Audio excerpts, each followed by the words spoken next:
जुना बुधवार पेठेतील पंचगंगा नदीसमोरील पेरूच्या बागेतील मोठं मंदिर एका रात्रीत गायब झाल्याचा प्रकार उघडकीस आलाय।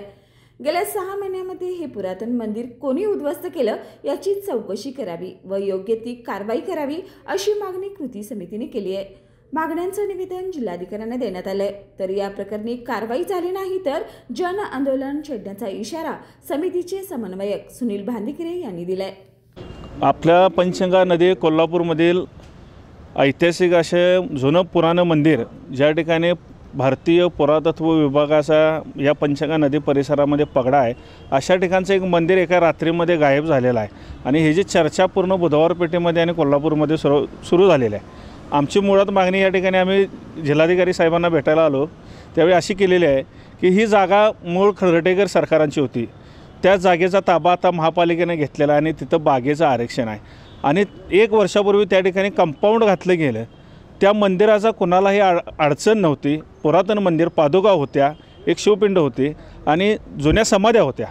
असं सगळ्या गोष्टी या ठिकाणच्या एका रात्रीमध्ये पाडल्या गेलेल्या आहेत। ह्या कुणी पाडल्या, काय पाडल्या, ह्याचा शोध, ह्याची चौकशी झाली पाहिजे या मागणीसाठी आम्ही आत्ता कलेक्टरांना या ठिकाणी भेटलेलो आहोत। तसेच लक्ष्मीपुरी पोलीस स्टेशनलाही आम्ही अज्ञातांविरुद्ध गुन्हा नोंद करायची मागणी केलेली आहे आणि भारतीय पुरातत्व सर्वेक्षण विभाग मुंबई यांनाही आम्ही पत्र दिलेलं आहे की ह्याची चौकशी होऊन या ठिकाणी योग्य ती कारवाई व्हावी। मंदिर असणारा परिसर काढून घेण्यासाठी राजकीय हस्तक्षेपाने हे केले असं वाटतंय का तुम्हाला? या अनुषंगाने का याबाबत असू शकते।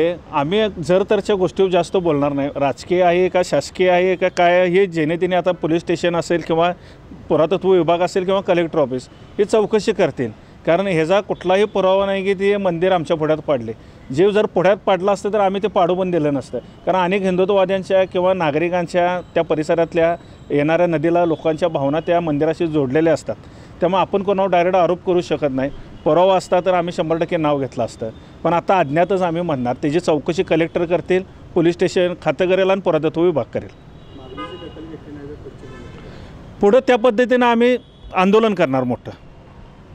प्रशासनाने तुम्हाला निवेदन दिल्यानंतर काय शब्द दिला, आश्वासन काय दिलं? 4 दिवसांमध्ये आम्ही चौकशी करून महापालिकेला पण आम्ही पत्र पाठवणार म्हणून त्यांनी कलेक्टरांनी सांगितलेलं आहे। त्यानंतर त्यांचं कलेक्टरांचं आम्हाला एक 4-5 दिवसामध्ये उत्तर येईल। आत्ताच आम्हाला एक पर्यावरण प्रेमी आपले उदय गायकवाड साहेब पण म्हणले की समोर जे गायकवाडांच्या समाध्या होत्या त्या संदर्भात पुरातत्व विभागानं महापालिकेला नोटीस काढलेली आहे, पोलीस स्टेशनला पण, की जेणे ह्या समाध्या पडलेल्या त्यांच्यावर कारवाई करा म्हणून असं एक पत्र उदय गायकवाडांच्याकडे आहे। ते आत्ताच आम्हाला इथं भेटून गेलं।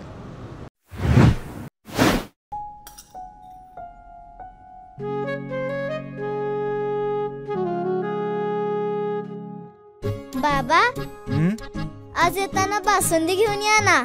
अगं, कालच आपण आईचा वाढदिवस होता म्हणून आणली होती ना।